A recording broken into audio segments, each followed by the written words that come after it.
Hello. Hi, everybody. Kayla Lords. John Brownstone. Of Loving BDSM, where we help kinksters like you have happy, healthy power exchange relationships. This time, we are back to finish out a little teeny tiny series we kind of sort of started and then dropped the ball because you were hit by a literal car. And now we're back. We're making videos again, and we're going to finish it. Previously, we did a big, long podcast episode on green flags in relationships and power exchange relationships, the things that are good signs. And then we did a video on some signs of what makes a dominant, put air quotes around it because it's subjective, a good dominant. Well, now we're going to finish that off with some very subjective signs of what it means to be a good submissive. Now, I want to put about 10 million caveats in here. One, because some of these signs are universal to people in relationships, sure, but we are very specifically looking at submissives and some of the typical issues we see where things go wrong or people are disappointed or, things don't work out or just people are super upset at what they thought it was going to be like and then find out it's not. And then especially with submissives and bottoms, things that you sometimes do that put yourself in dangerous situations. All of these things are things that all people should probably be doing, but we're getting specific to subs. The other thing is, by saying what something makes a good submissive or dominant, that implies that not doing these things makes you bad. And the thing I would want to clarify on is, yes, sometimes it does make you a bad submissive, but sometimes it just makes you inexperienced or really new or uneducated about what submission is, or dominance with our other video. A lot of people come into the lifestyle with this idea of what they think it is, and some of that is usually based on fantasy and porn and things they read in fiction. And it doesn't match with reality, and so they try to be the dominant or submissive that they think the fantasy requires when the reality is usually a lot more mundane, but definitely more important, and that's where people go wrong. So these are our thoughts and our views, and it's totally subjective, and you get to disagree if you want. But for folks who are like, am I on the right track? Am I doing the right things? Where could I improve? This is what we would say makes ultimately a safer, healthier, better submissive. Yeah. So. You ready? Sure. Okay. You set boundaries for themselves. Oh, how many submissives have we met who think or have been told, well, you're the submissive, you have to do anything your dom wants. Your dom gets to decide everything. You don't have boundaries. You don't have limits. You're just there. You're the receptacle of whatever kink fantasy your dom has. No! No! You get to have boundaries. And please do. And hold firm in them. And as you learn more things about yourself and you try new kinks and you find new boundaries you didn't even know you had, you speak up and you go, hi, this is a boundary and we're going to have to stay within this line. That doesn't make you a bad submissive. That is not topping from the bottom. It is being safe. It is keeping both you and your partner safe. It's taking care of yourself. It's making sure that your needs get met just as much as your dom's needs get met. Like, it's all the things. So yes, you get to have, you set your own boundaries and you get to have those. And if that's a revelation to you, whew, y'all, we got to have a conversation, is all I'm saying. Okay. Speak up and advocate for themselves. So sometimes this is about boundaries, but sometimes it's not. Sometimes it's you're doing the thing you love, you're in a scene, but something goes wrong. And it doesn't feel good anymore. And I have been this submissive, and I have met too many submissives who go, well, I'll just keep taking it because I said I liked it, and it'll disappoint my dom if I tell them to please stop. You've just put yourself in a potentially harmful situation because you felt a problem, something didn't feel right, something hurt, something mentally or emotionally is upset, you're upset about something, and you're not speaking up, and your partner thinks, I'm playing safely. And now you walk away from the scene, and you have your own feelings around that you now have to deal with, and your partner was clueless. Advocating for yourself is also not topping from the bottom. It is keeping yourself safe. So, for some examples, we have absolutely been in some super hot, sexy impact play scenes. You're like wailing on me. And a strike will land badly. Sometimes face slapping. You stay right here on my cheek. And sometimes, because things happen, you hit my ear. I have to say something. Yeah. Because if you accidentally come back in at that pattern and that speed and that angle again and you hit my ear again, you could cause serious damage. Absolutely. Another example, when the few times we play with rope bondage and you tie me up or you tie me to something or you bind me in some way. If I start feeling pain or numbness because I feel like maybe rope is sitting funny on a nerve and I don't say anything and we stay in that scene for 20, 30 minutes, I could hurt myself. Absolutely. And you're now a contributing factor to me hurting myself because I didn't tell you. Important things to know. Exactly. Using your safe word or however you have designated to stop a scene. Yeah, it's disappointing on some level to stop doing the fuckery that you love to do, but also it's better to stop and make sure everybody's okay and not do things you don't want to receive than to keep going. But even outside of that, that's all kinky stuff. Let's get into relationship stuff. We've created tasks and rules and routines that I follow. Like I get the bed ready at night. I get the coffee pot ready at night. I make coffee in the morning. I do these things. If something is going on with me, let's say I get a migraine and I get them often, and I physically cannot go do the thing, and you don't know I don't feel well, you have an expectation That's correct. of what I should be doing because I haven't communicated that I have a problem and cannot complete the thing I need to do. So it is my job to say, hi, got a migraine. I'm dying over here. Thanks. I can't do that thing. How would you like to handle this, right?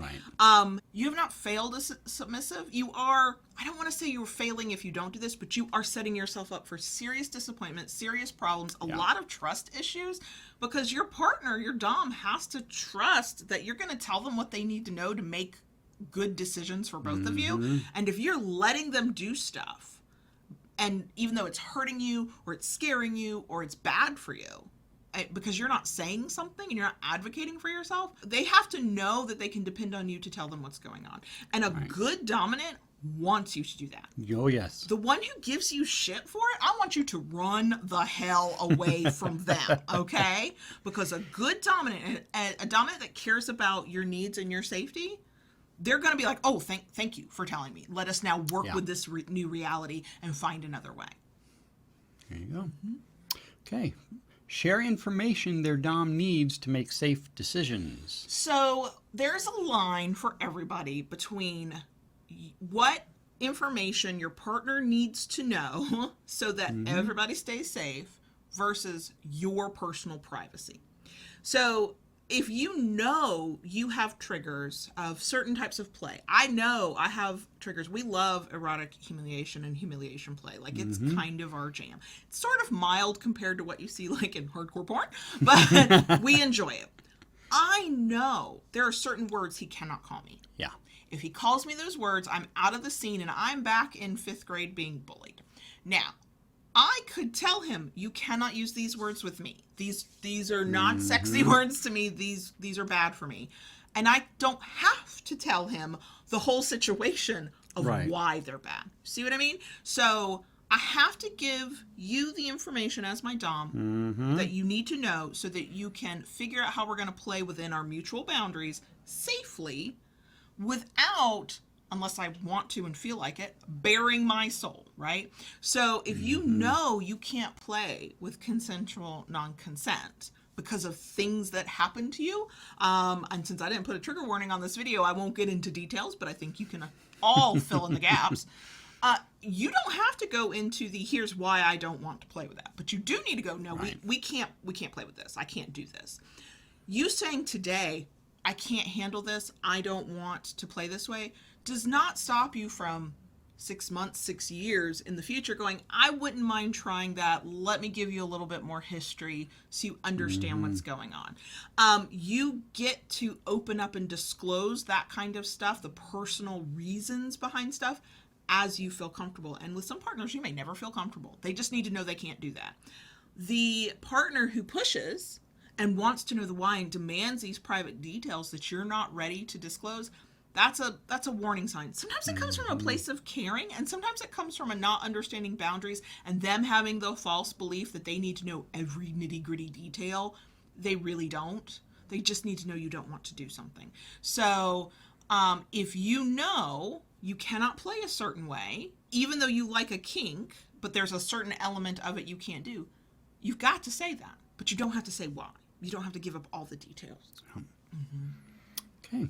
Don't treat their dom as a kink dispenser. So this doesn't get talked about enough. I know I am bad about this because I'm like, subs are not always safe. Submissives get into dangerous situations and we have to help them protect themselves. That's true. That is all too true. There's another side to that. There are absolutely the submissives, or let's put some air quotes here, some air quote submissives, who slide into DMs and explain to a dom that they've never met, that they don't know, whose bio they didn't read on FET or wherever, and they tell them exactly how they will submit for them, and this dom will just allow it. You know, I want you to tie me to the bed, but hi, me as the dom, that's not one of my kinks. I don't care, that's what I want. Or, I will serve you in XYZ ways, this laundry list of ways, and the dom's going, but I'm not into any of that, nor do I want that, nor do I need that. Your dom does not just exist to satisfy your kinky submissive needs. That should be part of it in a mutual way. The way it works in my mind is there's a Venn diagram. Here's what the dom wants and needs and likes and is here to do. Here's what the submissive wants and likes and needs to do. And then it's where those two things cross that you find your happy middle. And that's where you play. But just because you're offering to serve this rando dom you maybe just met and you're throwing yourself at their feet does not mean they are then obligated to like wave their domly wand and grant your submissive wishes. It's collaborative. It's not, I'll do these things, don't you want that? Sometimes it comes from desperation. Sometimes it comes from thinking that that's how you get a dom. You just offer anything. Sometimes it's being so wrapped up in what you want and need as a submissive that you forget that the dom is a person on the other end with their own wants and needs. You would be amazed at how often that actually does happen. I know there's some submissives out there going, no, I think my whole point is to serve and give the dom what they need. Why would I think my needs are more important? You'd be surprised. And sometimes it's a red flag of a air quote sub who's not really sub. They just want to get kinky and they think they're saying the right words to get somebody into them so they can, you know, get off on their fantasy or whatever. So there's like layers to that. You've had that happen though, many times. Oh yeah. How do you feel when that happens? Shocked. Pretty much shocked is the best way to put it. You know, I see something like that and yeah, it's just, it blows my mind. Do you ever respond to those people or is it immediately delete, block, move on with your life? It depends on the mood I'm in. Oh goodness, yeah. I'm sorry, he's a sadist, so he's feeling sadistic, he'll play. And sometimes, you know, a lot of times I'll respond with, here's a link to such and such to learn about submission. You know, go there and educate yourself. I have this little site called lovingbdsm.net. Why don't you go check that out? Other times, catch me in the right or wrong mood, and I'll have some fun with it. Yeah, nothing's coming of it, but you'll kill about 10-15 minutes. Sure. If you walk up to your dom or a dom and just offer a laundry list of submissive things you're willing to do, and you've never had a conversation with that person about if they want you to do that, you are treating them as if they are a kinky Pez dispenser. Okay? Okay? I'm here to do the thing that you didn't ask for. You're going to let me do it, right? You're going to do that thing to me back, right? We didn't talk about it. We didn't negotiate it. We don't have boundaries set. I don't know you. But yeah, that's what all doms want, right? Yeah. We're good. No. Not a good sign. Not a good sign.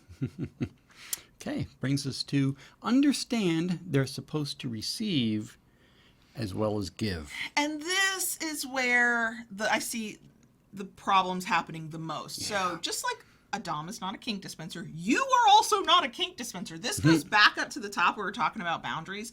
Just because you're submissive doesn't mean you give up all rights, you give up all autonomy, you have to give up all of your needs, and that you are literally just there to serve. Now, can that be hot in certain scenes or certain moments or certain very specific negotiated moments? Sure. Absolutely. If that's your thing, go for it. We've certainly Yeah. had those moments.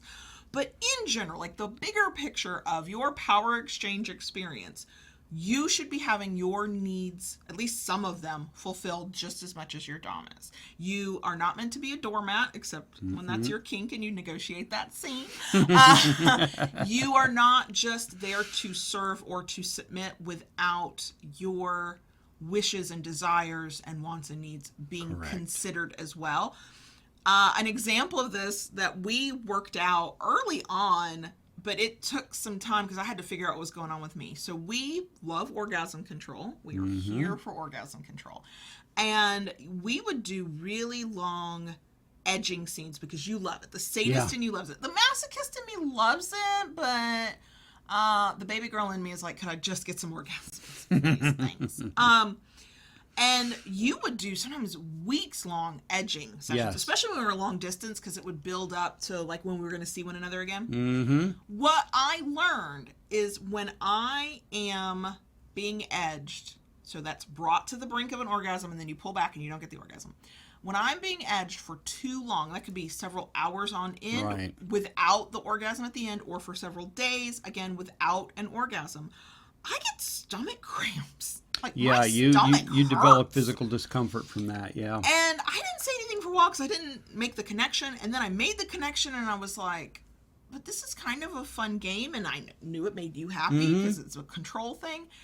And then one day, I guess the stomach cramp just got too bad. I went, I can't anymore. So I finally spoke up and I was like, look, I know that you're loving this.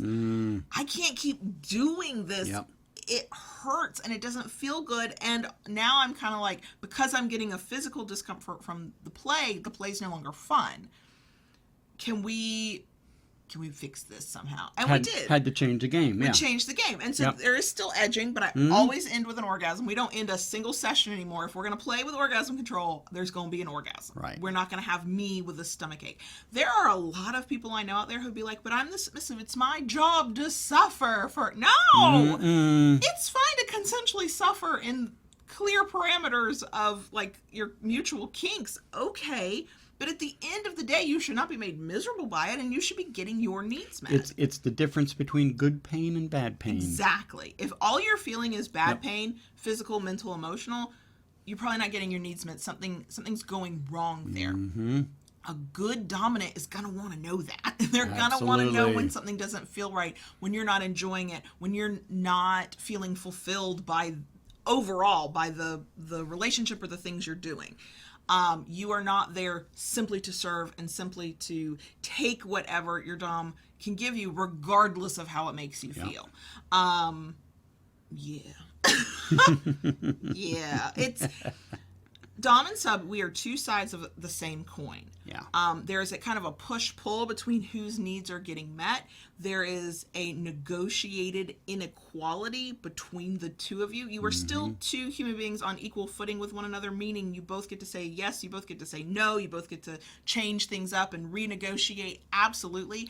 And then within the dynamic, one of you has control while the other one does not, but that control is given in the knowledge and with the trust that the person, the dom, with the power will see to your needs and make sure to help you get those met as well. And if any part of that is off, then the whole thing is off and somebody's miserable somewhere. In my experience with the amount of submissives I talk to over all these years, it's often a submissive, but it can be a dominant. A good dom wants you to be their partner in this. They want you to talk to them. They want to know what you're thinking. They want to know when something didn't go right so they can make it better so it can go right next time. Like, no, you're not inconveniencing them by speaking up. Please, God, say something. You're the daddy dom over there. How does it make you feel when you've got that kind of submissive in your realm who's just like, I have no thoughts, I have no opinions, do what you want, even though I'm miserable? Like, no, I'd much rather have somebody that told me they like something or don't. Because part of what I'm doing, as much as I'm deriving pleasure from a scene or the things that we do, I want the other person to receive some kind of pleasure as well. Mm-hmm. It's a give and take on both sides, and you want both sides to come out feeling good about things, so that you want to do that again later. Exactly. So these are just some of the signs of what makes a submissive good. And when I say good, healthy, safe, informed. I don't think these are all of the signs. So if you yourself have gone through it, whether as the dom who's either had a really good relationship or you've seen it go the other way and it's been really bad, or submissive yourself, drop your own sort of signs of what you think makes a better submissive down in the comments below, so we can all sort of gather that all together and become better people in our relationships and healthier and happier and all that good stuff that we want. And that is that's it for us this time. Okay. If you enjoyed this one, please give us a thumbs up. If you liked it enough to want to come back for more, please consider subscribing. And once you subscribe, ring that notification bell to get updates of when we have new content. Just do what Daddy says. And if you really like what we do here, want to help us do more of it, and get content you're not going to get anywhere else, including access to a Discord server, join us on Patreon at patreon.com/KaylaLords. Bye.